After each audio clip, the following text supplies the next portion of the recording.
Okay. Thank you to all of you for being present today. Thanks especially the members of the press here amongst us.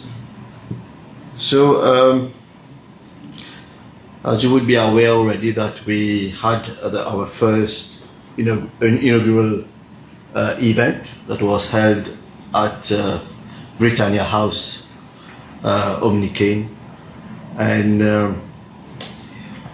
where we all took the floor and we explained the purpose of the visit of Flory and her team.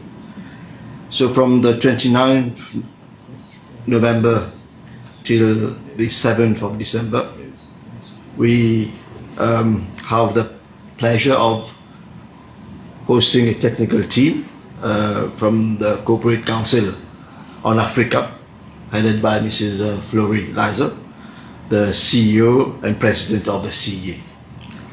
And Mrs. Lizer is, of course, an old acquaintance of Mauritius for having been on frequent visits here. I think since the last 25 years, if not mistaken. Well, that was at a time when she was assuming very important roles in the US administration, and she has been also the assistant USTR, right? And so as you are, and Flory has been very instrumental in the renewal of the AGOA agreement on several occasions. So as you are aware, the 18th US Africa Business Summit will be held in Mauritius, and we have come to terms and agreed on a date, 4 dates. It will be from the 26th to 29th of July 2026 next year.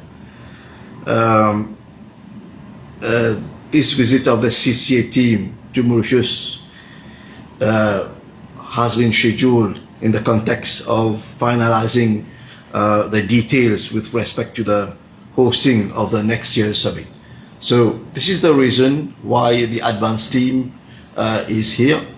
There are a few details. We've had a few virtual meetings with the team, and we agreed that this physical visit would be ideal for the team, the experts, to see with their own eyes certain issues that needed to be resolved. And I'm happy to say that we are nearly agreeable on most of the issues, which are going to be probably mentioned by Flory. Allow me to express our gratitude to the CCA board for choosing Mauritius to host the summit. It was not a choice. It's good that I think I didn't mention it, that there was some competition between a few African countries with regards to the choice of the place where the summit would be held. And I'm glad and I'm thankful to the board for having chosen Mauritius as the place. We are, of course, excited to live up to the challenge. I know it's a big challenge.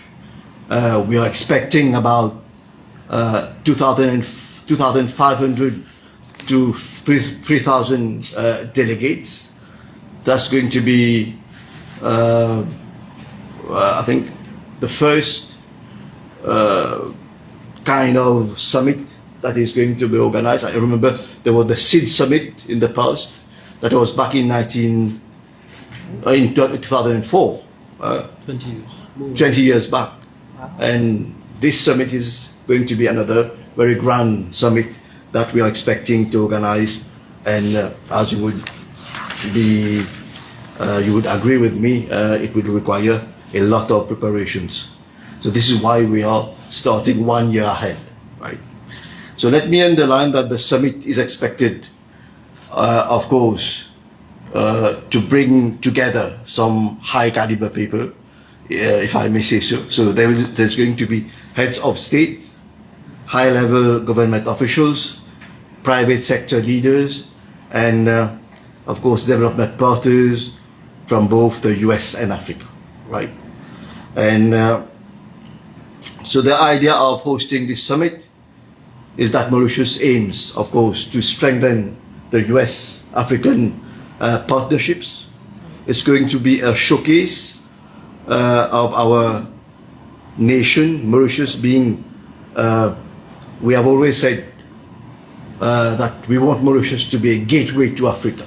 But this is something concrete which is being done with the help of government and of course with the support of the private sector. We are doing something concrete to make this gateway happen, right? And of course to make the summit a success, I am co-chairing. We have signed an MOU. The government of Mauritius and the Council on Corporate Africa, we've signed an MOU containing the terms and conditions of hosting this summit. And under that MOU, we are supposed to have a local host committee. And I'm glad to be chairing this local host committee together with my colleague, Mr. Adil Amiamia, the Minister of Industry, Small, Medium Enterprise and Cooperatives, right? So we are going, both of us will have the responsibility on behalf of the government of Mauritius to oversee the preparations of this summit. So in addition, there is also a joint public-private sector steering committee, and this committee is presided by the Secretary for Foreign Affairs, which has already started its work, working closely in collaboration with the Economic Development Board, which I should put on record that the EDB is helping us a lot in the preparation of this summit. So Mauritius, which is with its strategic position, of course, at the crossroads of Asia, Europe, and Africa, and robust public and private partnerships, bilingualism, skilled workforce, modern infrastructure, and sound regulatory framework, offers one of the most attractive and enabling business environment in the sub-Saharan Africa. Mauritius and the CCA would be working closely on all aspects of the summit program, as well as the themes. We are yet to finalize the themes, and these are going to be very important because the themes, the interest that we're expecting from the delegates would depend a lot on the themes, right? So this is one aspect which has to be worked carefully between government and the CCA, so that we can, attract the maximum of delegates here. So the theme is under preparation, and of course the themes will take into consideration the priorities of Africa in general, of course Mauritius, the businessmen of the private sector is of course here in Mauritius, and also the needs of the American businessmen, right? And moreover, as we look at the future, the US-Africa partnerships is important. We are talking about digital trade, which also must be at the heart of our agenda, right? So this is basically what we have been talking about, and what I wanted to share with the press. And I hope that from here now till the start of the summit, we will have some good news about the renewal of the AGOA Treaty, and also the proposition that we made for a bilateral trade agreement with the US. So thank you very much. Thank you. Thank you. So now I will invite my colleague, the Minister of Industries and SME, to take the floor. Thank you. Ladies and gentlemen of the press, distinguished guests, Ms. Floridizer, Mr. Bull, Your Excellency Ambassador Jardine, good evening. Let me begin by thanking my colleague, Minister Ramphal, for his address and for the strong strategic framing he has provided. My intervention today will focus on the next steps ahead and on what this moment represents for Mauritius and for Africa. This journey didn't start today. It began earlier this year at the US-Africa Business Summit held in Luanda, Angola, where I had the privilege of leading the Mauritian delegation. Myself and the SFA, Mr. Bishindoyal, was there in Luanda. And it was in Luanda that we signaled our intent, our intention to host the next summit. And it is from this moment that the commitment that all of our subsequent work has flowed. And we are witnessing today is a continuation of that strategic momentum. Over the past days, Ms. Lyther and her technical team have conducted an intensive working mission in Mauritius. I am pleased to report that their program unfolded smoothly and fully according to plan. Site visits, site assessment, operational meetings, engagement with stakeholders, government, private sector, and the industry, as well as to propose conference and accommodation facilities, and all these have been, I can say, more or less been completed. We also appreciate the positive feedback that we have had regarding the venues and the overall amenities. This gives us confidence that Mauritius is prepared to deliver a world-class summit. The 2026 summit is more than a meeting. It is a strategic platform to reposition both Mauritius and Africa in the evolving global economic landscape. For Mauritius, the summit is an opportunity to demonstrate our industrial transformation agenda, our strong governance and regulatory frameworks, and our status as a reliable, connected, and investment-friendly nation. We want every delegate, from CEOs to policymakers, to see Mauritius not only as a host country, but as a partner in shaping the future of industry and sustainable development. For Africa, this summit comes at a moment when the continent is moving from the narrative of potential to the reality of capability. African economies are becoming hubs of manufacturing, technology, agri-processing, processing, and renewable innovation. The world is paying attention, and rightly so. Mauritius is honored to help project this continental ambition onto the global stage. This week's mission by the CCA team has allowed us to align expectation, identify key priorities, and confirm the strong working relationships needed to deliver an exceptional summit in 2026. The feedback received from Ms. Lyther particularly on logistics and stakeholder mobilization, reinforces that Mauritius is on the right path.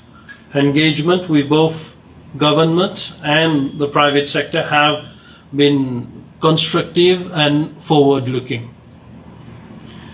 Mauritius intends to host that summit, which will bring meaningful US-Africa partnerships, showcases African innovation and entrepreneurship, and strengthens the economic bridge between our countries.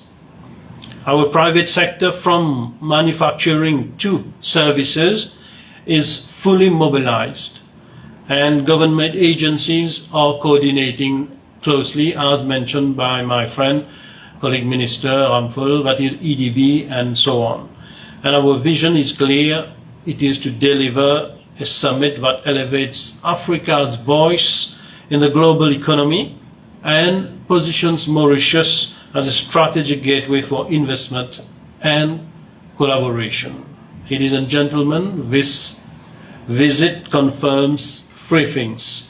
Mauritius is ready, Africa is ready, and together with CCA, we will deliver a summit that marks a decisive step forward in US-Africa economic engagement. Thank you.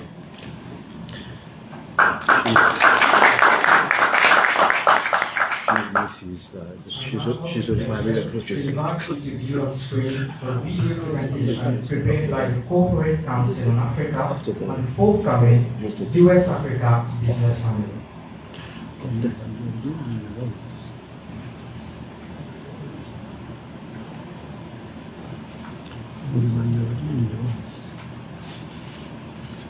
What's the sound?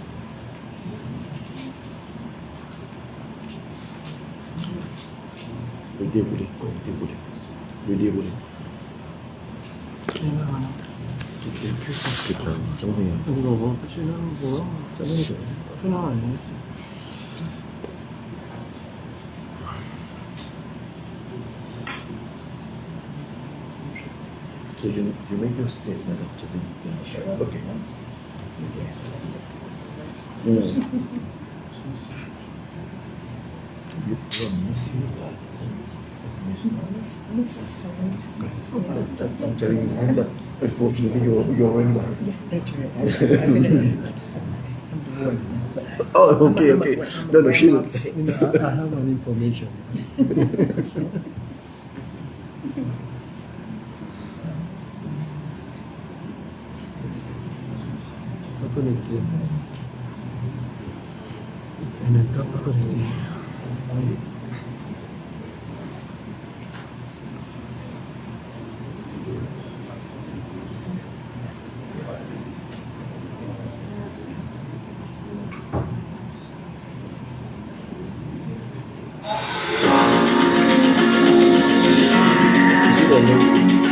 In 2026, US and African government and private sector leaders will meet in Mauritius for the 18th US-Africa Business Summit.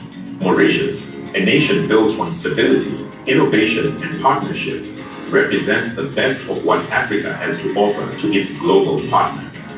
The next chapter of US-Africa trade, investment, and business begins right here. The 2025 summit in Angola delivered over $4 billion in new deals, a $1.5 billion transmission line between Angola and the DRC, a $170 million digital infrastructure partnership, a $760 million hydropower project powering Rwanda and the DRC, energy, agribusiness, digital transformation, finance, health. There is tangible impact in the US-Africa trade, investment, and commercial relationship.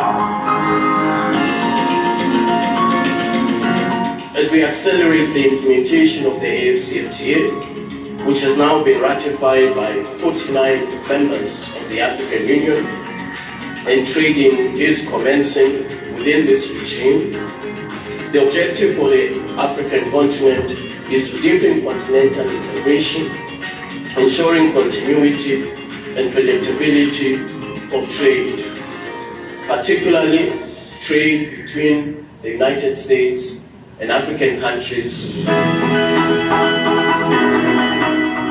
Join African heads of state, ministers, key U.S. government officials, and CEOs and senior executives of U.S. and African companies as they shape the path forward for U.S.-Africa economic and commercial ties. There's almost 1,000 business people here today. But all of our official travel in Africa, we will be carrying business leaders with us everywhere we go because this is a priority. Next, I don't have to convince the people in this room. You're already here. But we've got 300,000 business-ready American businesses who aren't doing business in Africa. That's my job. We have to find them, we have to make sure they understand what's available here and bring them to the market as well. Our collective efforts are shaping a future where Africa and the United States thrive together. I encourage all of us to approach this summit with a spirit of collaboration. Let's think beyond just business deals and transactions, but towards long-term transformation. Mauritius is a nation built for partnership, a hub for innovation, a gateway for investment, and the home of the 2026 U.S.-Africa Business Summit. Save the date, July 26th through the 29th, 2026, for the 18th U.S.-Africa Business Summit, the premier event bringing together all who are striving to enhance trade, investment, and business partnerships between the United States and the nations of Africa.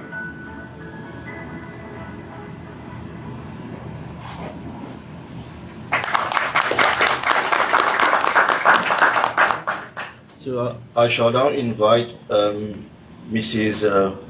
Azza to Thank you. say a few words to the audience. Thank you. Well, good afternoon to the ladies and gentlemen of the press. Thank you so much for being here and joining us on behalf of Corporate Council on Africa, including my board of directors, and I'm delighted to have the Vice Chair, Jean-Raymond Boule, Vice Chair of the CCA Board of Directors here. We just want to say how much we are appreciative of the government of Mauritius for offering to host the next U.S.-Africa Business Summit, the 18th U.S.-Africa Business Summit, and for welcoming us here for our pre-summit trip. And to my team who has worked hard to make this happen, we're delighted to be here. It's an honor for us to be in Mauritius and to work so closely with the government of Mauritius and its private sector to make sure that we have a successful 18th U.S.-Africa Business Summit. I had the privilege and honor of meeting earlier today with His Excellency, the Prime Minister of the Republic of Mauritius, the Honorable Dr. Ramgoolam, and we remembered together first having met here in Mauritius. I think it was the first time I met him was in 2011. So we were reminiscing about that. So it's an honor to be here, and it's a privilege for us to collaborate with Mauritius, its government and its private sector to host this event. And I am pleased that I'm here today alongside the Honorable Minister Ramphul, Minister of Foreign Affairs, Regional Integration and International Trade, and the Honorable SMA Amir Mia, Minister of Industry, SMEs, and Cooperatives, as we officially announce the 2026 U.S.-Africa Business Summit and the dates for it. Everyone remember, July 26 to 29, 2026. Don't go on vacation yet. Stay here and be a part of this. And let me just say that the importance of the press is so critical because it's a real opportunity to get out the word about Mauritius, everything that you're doing here as a country that has done so well in diversifying your economy, and in taking the lead in key sectors, whether it's financial services or digital or tourism. And so we're pleased. We'll be bringing other press with us, but you, the press of Mauritius, are so important for the success of the summit. So we want to make sure you're here and that you use the summit to give visibility to Mauritius, not only for what Mauritius offers U.S. business people, but also what it offers in terms of the continent of Africa.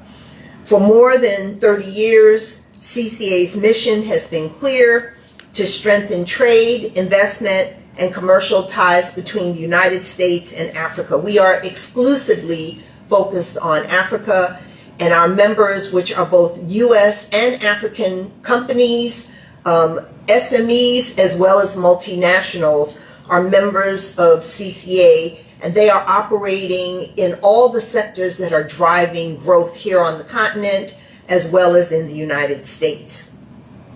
The summit, the U.S.-Africa Business Summit, as you know, is the premier platform that we use to advance our mission. And we know that there's so much more that the United States can do with its African partners here. So each year at the summit, we bring together African heads of state, senior U.S. and African government officials, CEOs, investors, SMEs, and thought leaders to explore opportunities, address challenges, and build impactful partnerships. And let me just say, we will not be able to do this well on the U.S. side without the support of Ambassador Jardine and the U.S. Embassy team here. And so I'm thankful that Ambassador Jardine is here today joining us for this important press conference. Mauritius offers an exceptional setting for this gathering. With its strong institutions, strategic location, and long-standing commitment to openness and collaboration, Mauritius exemplifies the kind of environment that enables business to thrive and partnerships to grow between the United States and the nations of Africa. We are delighted to work with the government of Mauritius to host public and private sector leaders from across Africa and the United States for productive dialogue, new opportunities, and transformative connections. Over the coming months, our teams will continue to work closely together to ensure that the 2026 summit reflects the ambition, vision, and energy that the moment calls for. We look forward to showcasing Mauritius to the world, and certainly to the United States, and to advancing the shared goal of deepening trade and investment ties and business ties that benefit both the United States and Africa. Thank you once again to our distinguished ministers, to the ambassadors that are here, and thank you to the Mauritian press for being here today. We look forward to returning in 2026 in July for what promises to be an outstanding summit. Thank you so much. I'll invite Mr. Jean-Raymond Bull, Vice Chairman of the Board of the Corporate Council on Africa, to address the audience. Thank you, Honourable Minister Ramphal, Honourable Minister Mia, Ambassador Jardine, Flory. I think you've all covered it very well. And just wanted to say that I'm the Vice Chairman of the Board of Corporate Council on Africa. I'm also lucky enough to have been born here in Mauritius. While the competition was fierce from other countries, I declared my conflict of interest and promptly voted for Mauritius. So your Prime Minister Ramgoolam, we call him the father of AGOA. And why is that? It's because AGOA actually started here in Mauritius. And the idea came from here. And the Prime Minister actually came to Washington a number of times to lobby various senators, congressmen, to get it passed. And I worked with him in a small way in it. and we managed to get past very quickly, and it made a huge difference to Africa, to exports from Africa to the US. So he well deserves his moniker of being the father of AGOA.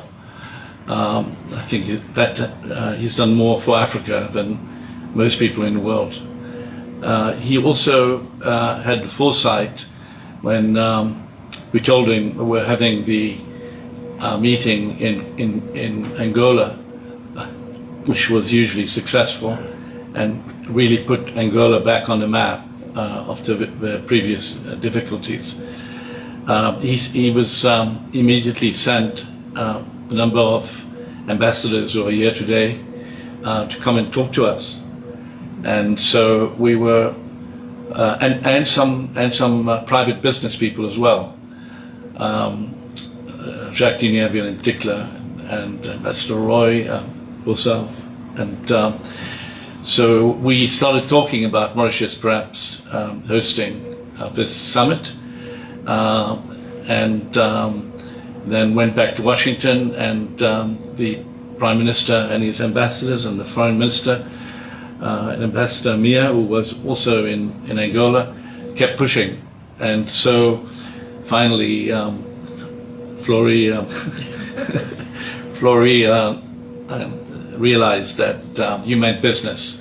So the message was that we needed a letter from the Prime Minister in order for us to take the offer seriously, and that letter came the same day. So the speed with which your administration acted made a huge difference.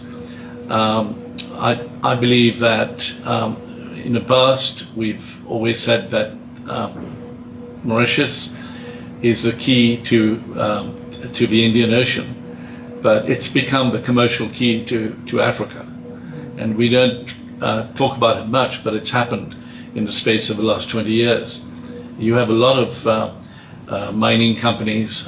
My group is in mining, medtech, and biotech with a diversified group in the US, Europe, and Africa. But you have a lot of mining companies that all their back office is done here. There are a lot of deals that have been done. The last company I sold, it was a discovery of titanium in Toliara, Madagascar. We actually signed all the papers here, and the funds went through Mauritius.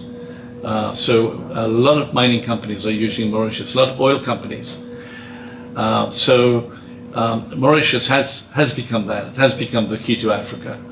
And I also believe that we understand, we as Mauritians really understand Africa very, very well. As you go through Africa, you see a lot of Mauritians in positions of CEOs, chairmen of various businesses. It's really quite impressive. And of course, the Mauritians are also able to work not only in the former English territories, but also in the French territories. So you see them there as well.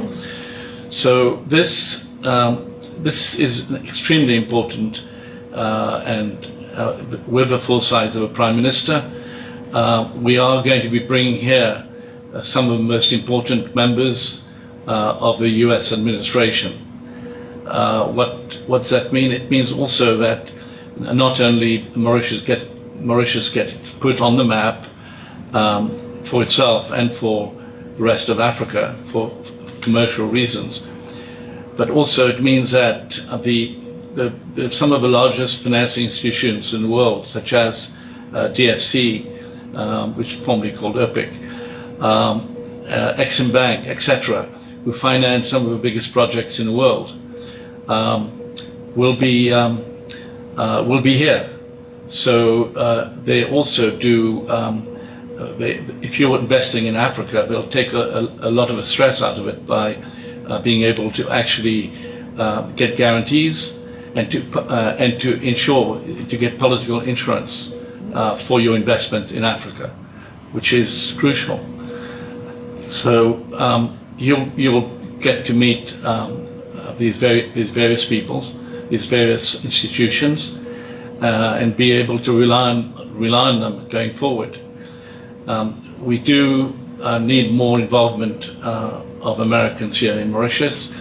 Ambassador Jardine has done a really great job here in Mauritius pushing for exactly that. And we're very lucky to have him in this country. I mean, I don't really need to tell you too much, except that if you drive from here you'll see a very, very big building being built. It's not by accident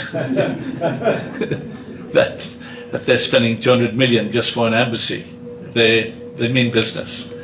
And in addition, and perhaps this is not so politically correct, but we do have to look forward to Bechagos, where we have a relationship of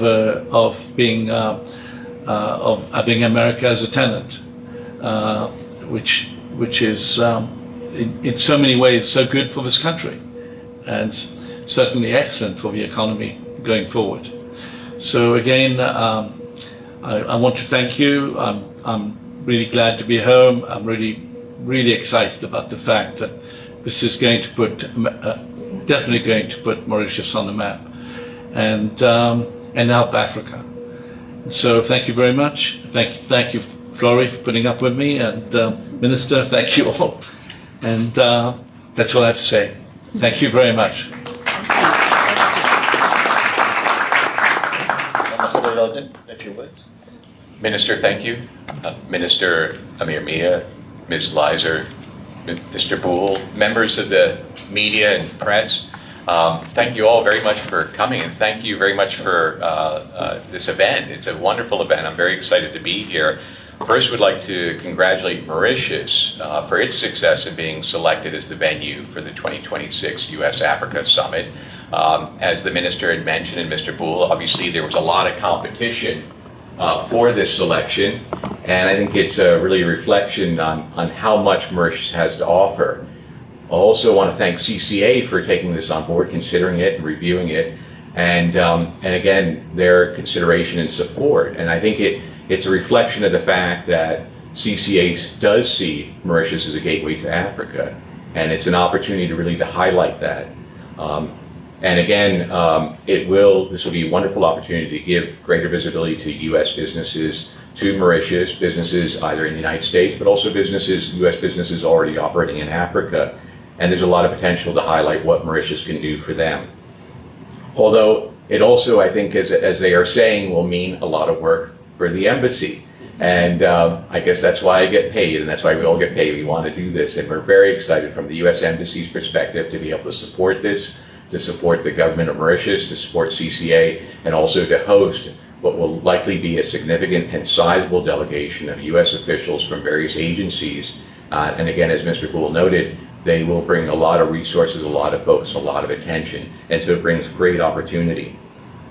So from the U.S. Embassy side, this is wonderful, very excited. Again, thank very much the government of Mauritius, CCA, for this opportunity, and we're looking forward to a very exciting and very busy 2026. Thank you all very much.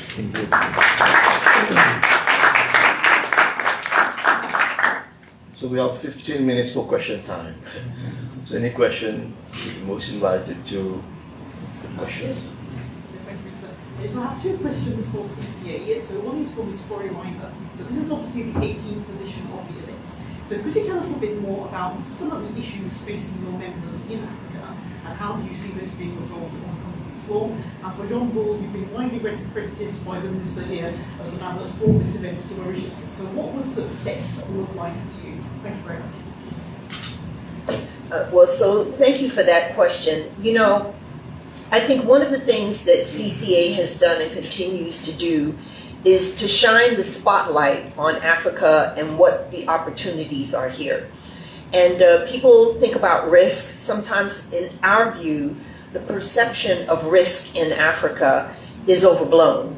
There's risk in all emerging economies, but Africa offers so much, and there are tools to mitigate risk. This is what organizations like DFC does, and so many others, and some of our members who are in the banking sector. They do that.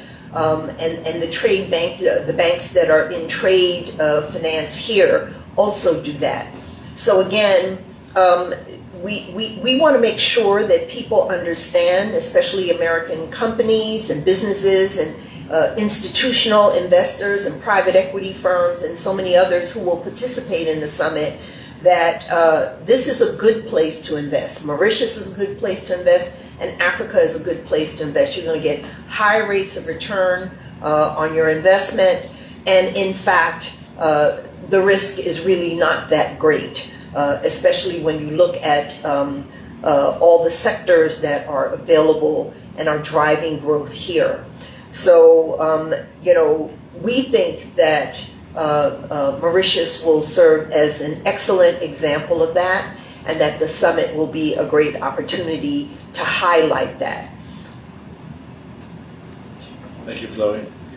Well, success looks like 3,000 people attending a conference, 15 delegations, perhaps 6, 8 heads of state,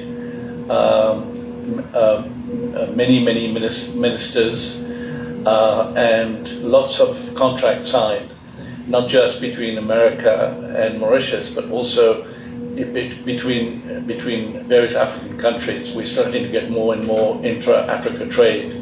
So this will also be conducive to having more trade between Mauritius and Africa, and between African countries. That looks like success. And then we will have President Trump's top people here, and that does put Mauritius on the map, and it really brings us closer to America, and we need more American involvement here. We'd love to see a lot more tourists here. We'd love to see more big American banks here. So that's what success looks like in my book, speaking as a Mauritian. I'm Ramon Fouché from the Mauritian newspaper. 2 questions. I'd like to firstly to know whether the place where we will host 3,000 people and more people has already been identified. Is it Swami Vivekananda? Secondly, where are we with the negotiation concerning the bilateral trade agreement between Mauritius and USA? Do you expect it to be signed before the conference or after the conference? It would be glad if it is signed before the conference. But anyway.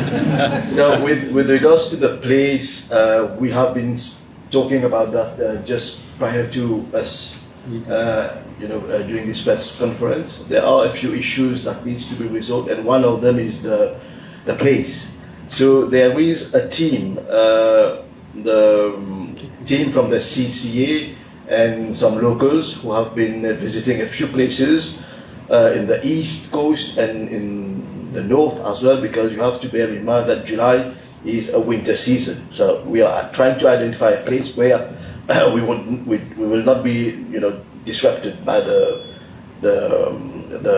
cold climate and the wind and all.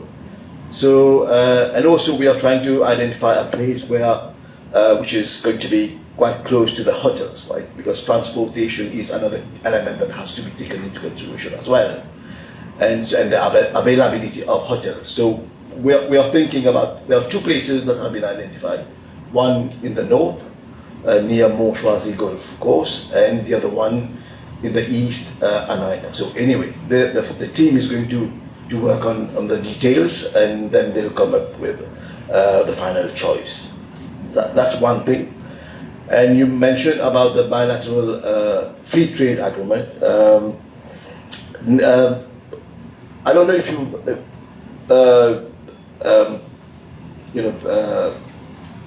taken into account that President Trump is moving geographically. He has been in the Asian countries where he has signed bilateral agreements. He's just recently signed bilateral agreements with South American countries. He went to Europe, and he hasn't touched upon Africa yet. And from all the negotiations, I've been in direct negotiation with the Deputy Secretary of State, Landau, Mr. Landau, and he would suggest that whenever negotiations are going to start with the African countries, there are two countries that come at the top of the list, Kenya and Mauritius, right? So, and we are also engaging with the USTR at the level of our mission. You know, we have a new ambassador now in Washington, so she's engaging with the USTR. In fact, I can share it with you. This morning, he has sent us a note verbal informing us that she met with Mr. Greer, who is the president of the USTR, and he mentioned to our ambassador that very soon negotiations are going to start with Mauritius on the free trade agreement. So that's the only information that we have so far. Right?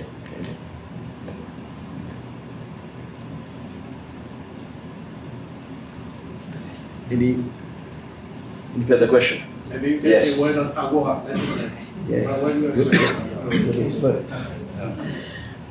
Well, I think all of you know that I could go on and on about AGOA.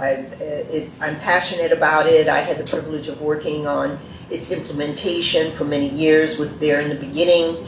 I think many of you may recall Rosa Whitaker, who was the Assistant U.S. Trade Representative before I was, and she and I were just on the phone here these last few days. We're planning an event in Washington next Wednesday, as a matter of fact, with members of Congress, people from the U.S. administration, and people from the private sector, as well as African ambassadors. And we expect the ambassador, Madam Ambassador from Mauritius, to be there as well.